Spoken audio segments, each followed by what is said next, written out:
Hello everyone, I welcome you my channel blessings 1111। ओम साई राम। सभी खुश होंगे, स्वस्थ होंगे, ऐसे मैं आशा करती हूँ। आज मैं फिर आ गई हूँ आप सबके लिए रीडिंग लेकर, जिसका टॉपिक है आपके लिए आपके पर्सन करंटली क्या फील कर रहे हैं जानेंगे। ध्यान रखिएगा, जनरल रीडिंग है, हर एक बात में आशा जरूरी नहीं है। रीडिंग टाइमलेस है, जब भी आपके सामने आएगी तो आपसे रिजोनेट हो सकती है। अपने पर्सन के बारे में सोचिए, देख लेते हैं आपके पर्सन आपके बारे में क्या सोच रहे हैं। अगर आप पर्सनल रीडिंग लेना चाहते हैं तो पेड रीडिंग्स हैं, ये फ्री नहीं है, ध्यान रखिएगा। उस रीडिंग को आप ले सकते हैं, व्हाट्सएप लिंक है वीडियो के डिस्क्रिप्शन बॉक्स में, वहाँ से आप रीडिंग बुक कर सकते हैं, ठीक है। पेड रीडिंग्स कभी भी फ्री नहीं होती हैं, ध्यान रखिएगा। इसलिए कांटेक्ट करें तो ये माइंड में रख के करें कि पेड हैं, पैसा लगता है, ठीक है। चलिए देखते हैं आपके पर्सन की एनर्जीज राइट नाउ आपके लिए क्या है।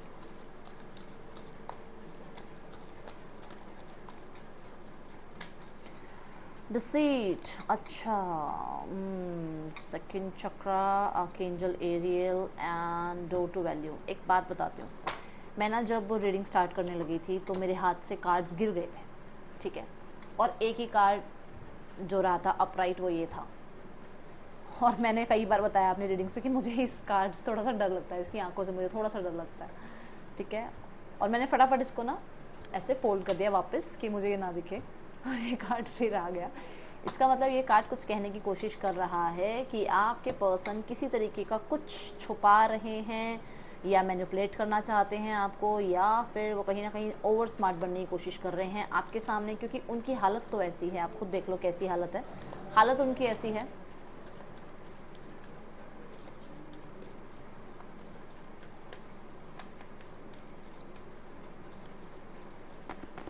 शो आपको यही कर रहे हैं कि everything is okay, fine, okay.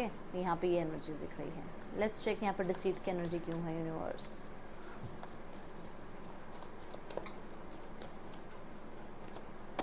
Oh my God,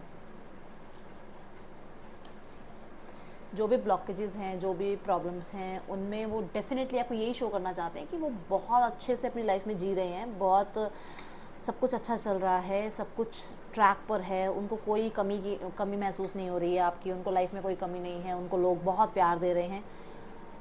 मैंने ये एनर्जी कही थी उनकी है, ये 9 ऑफ सॉर्ड्स की एनर्जी होती है।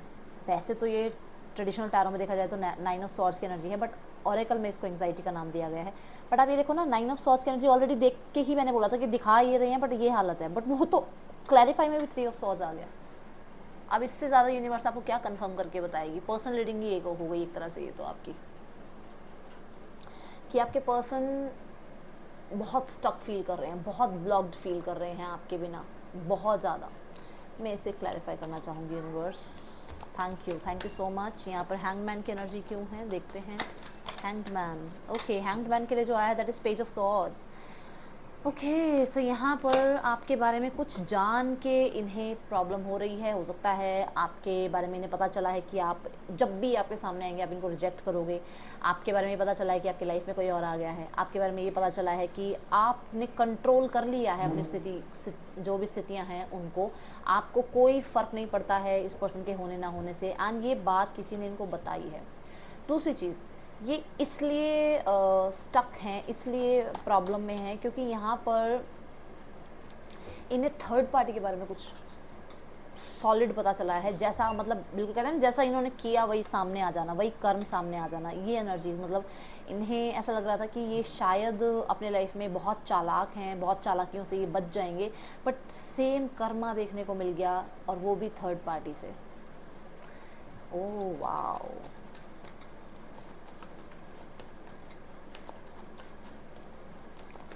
सेकंड चक्र आर्कएंजल एरियल क्यों है यूनिवर्स यहाँ पर, कृपा करें प्रभु, बताएं ज़रूर। ये सेकंड चक्र आर्कएंजल एरियल क्यों है। कोई इनसिक्योरिटी है इन्हें किसी चीज़ की, ओके। आपकी मूव ऑन होने की इनसिक्योरिटी है इन्हें, भाई आप चले। ओह माय गॉड, क्या हो रहा है ये, devil devil devil again devil. भाई आपकी लाइफ में कुछ तो हो रहा है जो इस पर्सन को पता चल रहा है, या तो आपका मूव ऑन होना, या आपका विक्टोरियस होना, या आपका फाइनेंशियली अच्छा होना, या आपका अपने आप को स्टेबल बना लेना, या आपका अपने लाइफ में अपने फैसले खुद करना, ये एनर्जी है। किसी डिसीजन को सुन के ये बहुत इनसिक्योर है, या किसी डिसीजन को लेकर ये बहुत इनसिक्योर है। अब ये हो सकता है कि इन्होंने बड़ा ही नाम कहते हैं ना, नेम फेम कमाया, और जो भी आपके और उनके बीच में स्थितियाँ चल रही हैं उसकी वजह से हो सकता है इनकी इनकी एक पब्लिक इमेज पे बहुत ज़्यादा फर्क आएगा।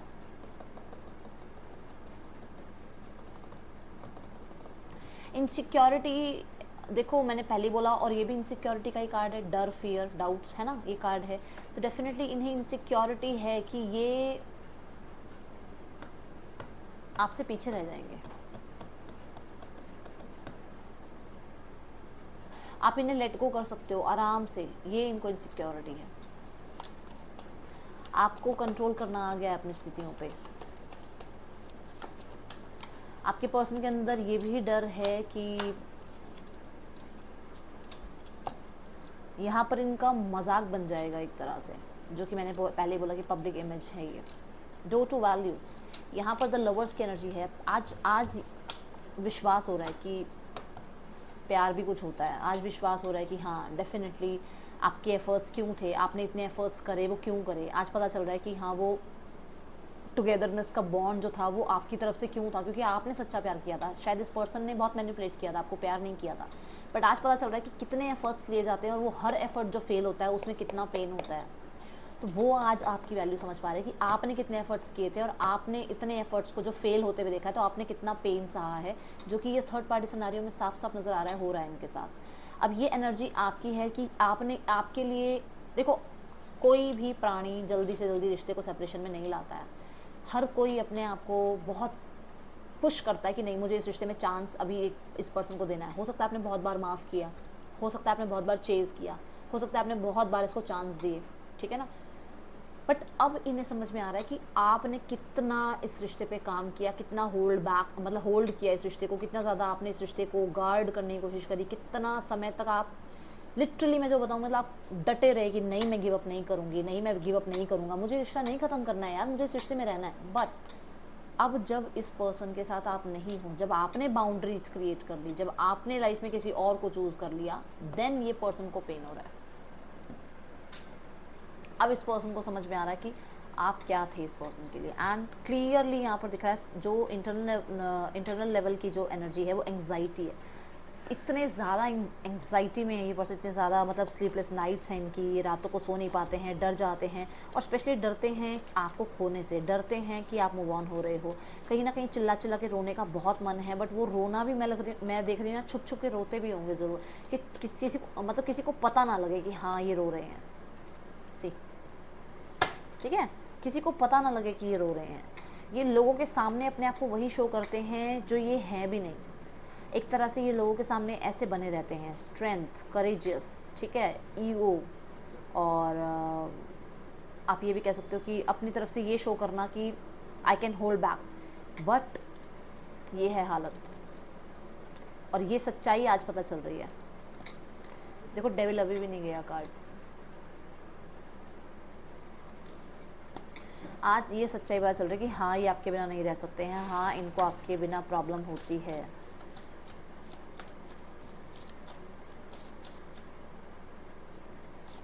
हैप्पी, खुश होना चाहते हैं भैया आपके लिए, ठीक है, आपके साथ। इमोशन जो मैंने आपके लिए देखा है वो यहाँ पे आया है हैप्पी की एनर्जी।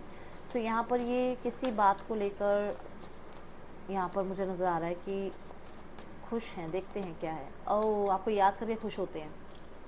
सी, आपको याद ज़रूर करते हैं, बहुत याद करते हैं, बहुत डीप जो है ना थॉट्स में चले जाते हैं। ऐसा टाइम था, हमने ऐसा टाइम निकाला एक दूसरे के साथ, हम इतने खुश रहे हैं, हमने इतना प्यार, इतना सपोर्ट किया एक दूसरे को। और स्पेशली सपोर्ट की एनर्जी है, केयर की एनर्जी है, ठीक है। एक माँ की तरह संभाला है, एक पिता की तरह आपने इनका साथ दिया है। एंड पहला कार्ड जो यहाँ पर आ रहा था, और सबसे पहला कार्ड जो आ रहा था वो सॉरी का आ रहा था। किसी बात को लेकर हो सकता है सॉरी भी फील कर रहे हैं आपको। लेट्स चेक, यहाँ पर सॉरी को भी हम क्लैरिफाई कर लेते हैं। पहला कार्ड है, इसको छोड़ेंगे नहीं। बाकी हैप्पी को मैं और देखती हूँ क्यों है हैप्पी। वाओ, सो कुछ लोगों के लिए इन्हें या तो ये पता चला है कि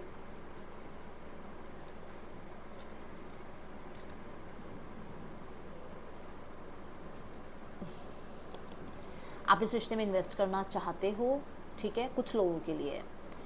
या फिर इन्हें ये पता चला है कि आपकी, मतलब कहना, मैंने कहा ना, वर्थ एंड वैल्यू पता चली है, ठीक है।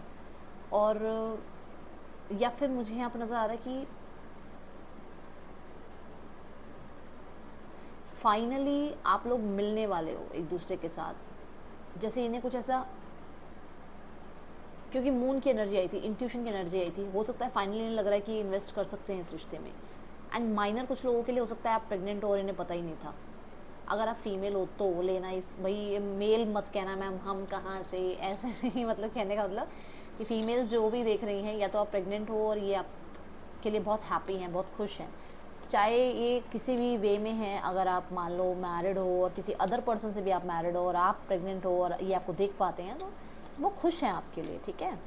एंड ये सॉरी क्यों बोल रहे हैं आप, सॉरी क्यों है यहाँ पर यूनिवर्स, सॉरी कि आपको समझ नहीं पाए, आपके इनिशिएट्स को समझ नहीं पाए, आपने जितना एफर्ट्स किया इस पर्सन के लिए वो समझ नहीं पाए। आपने इस शादी में बहुत काम किया है, आपने इस रिश्ते में कमिटमेंट के लिए बहुत ज़्यादा एफर्ट्स किए हैं, आपने अपनी फैमिली को मनाने की कोशिश करी है, आपने कहीं ना कहीं बहुत कम्युनिकेट करने की कोशिश करी है, बट शायद ये समझे नहीं आपकी बात को उस टाइम पे, और अब इन्हें थोड़ा सा अफसोस हो रहा है। ओके, देखते हैं यहाँ पर और एनर्जीज क्या हैं।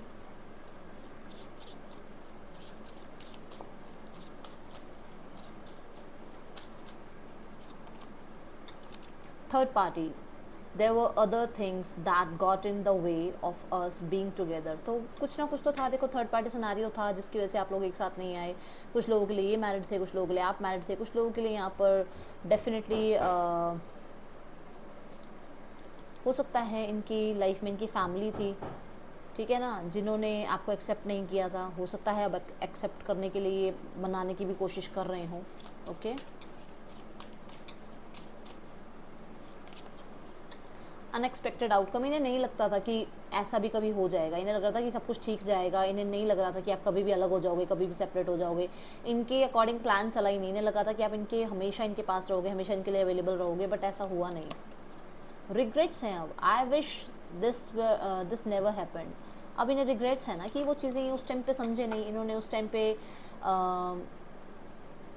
वैल्यू नहीं करी आपकी। देखते हैं यहाँ पर इस पर्सन के नेक्स्ट एक्शन क्या हो सकते हैं। ओके, मुझे रून्स की एनर्जी चेक करनी थी, वेट।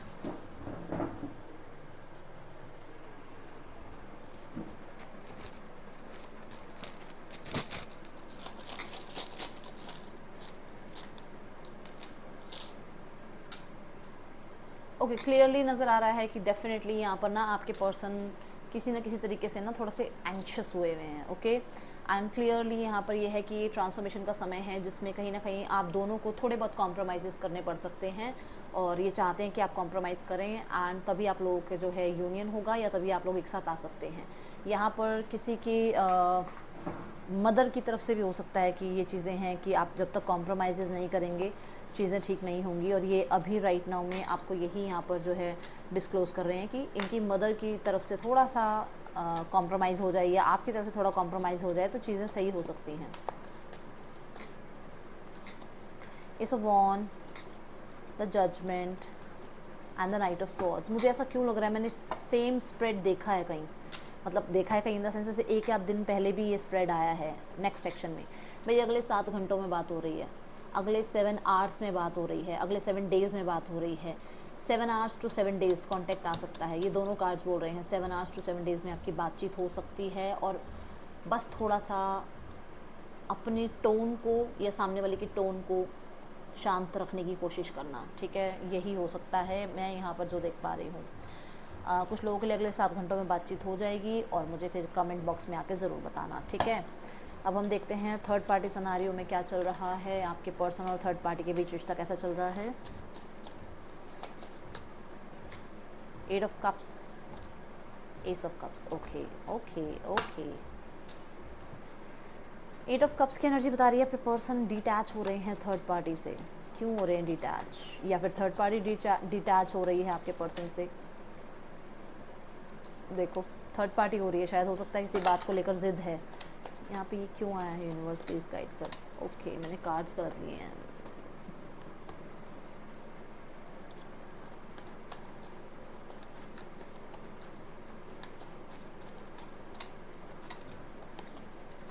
यस, ये थर्ड पार्टी से अलग हो रहे हैं। देखो ये इमेच्योरनेस की वजह से थर्ड पार्टी में गए थे, बट अब मैच्योर हो रहे हैं, बहुत ज़्यादा सोच समझ कर फैसले ले रहे हैं, इसलिए थर्ड पार्टी से गैप कर रहे हैं, स्पेस ले रहे हैं। दोनों के बीच में एज गैप भी हो सकता है, क्योंकि हो सकता है कि थर्ड पार्टी थोड़ी इमेच्योर बिहेव कर रही है, जो कि आपके पर्सन को पसंद नहीं आ रहा है। आपके पर्सन ऐसे हैं नहीं जिनको कुछ ओछे लोग पसंद आएँ, ठीक है ना, अच्छे लोग पसंद आते हैं उन्हें। येस, इमेच्योर है भाई सच में। अब तो ये देखो, इन्हें अपनी जॉब के लिए कुछ तैयारी करनी है, इन्हें अपनी लाइफ में कुछ बनना है, अपने स्टेटस को मेंटेन रखना है, अपनी फैमिली के स्टेटस को मेंटेन रखना है, इसलिए थर्ड पार्टी से दूर हो रहे हैं, क्योंकि इनको थर्ड पार्टी पे ना तो ट्रस्ट है, और ना ही थर्ड पार्टी इतनी एज की है कि इनको कुछ मतलब कहते हैं ना कि विश्वास हो। ट्रस्ट इश्यूज़ हैं यहाँ पर, विश्वास भी पूरा नहीं बन पा रहा है।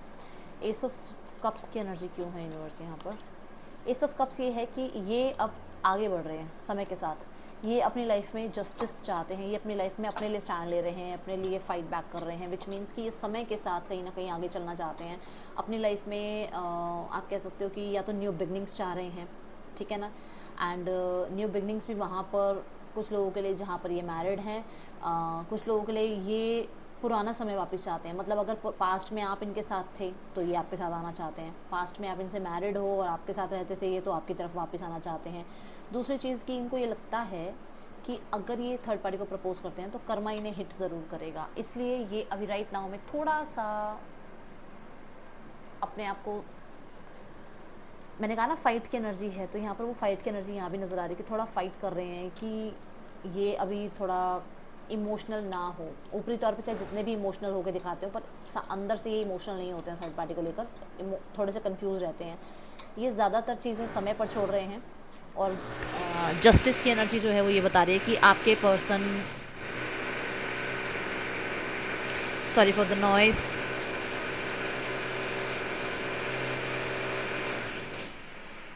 आपके पर्सन कर्मा को बहुत मानते हैं भाई, ठीक है। तो यहाँ पर मैं देख रही हूँ कि आपके पर्सन को लगता है कि अगर होना होगा, मैरिज होनी होगी तो हो जाएगी, अदरवाइज़ ये अपनी तरफ से तो कोई भी तरीके के इमोशंस रख नहीं रहे हैं, ठीक है।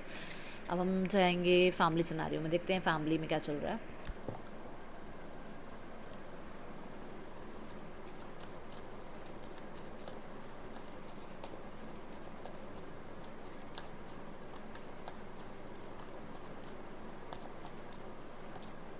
Nine of wands, nine of pentacles.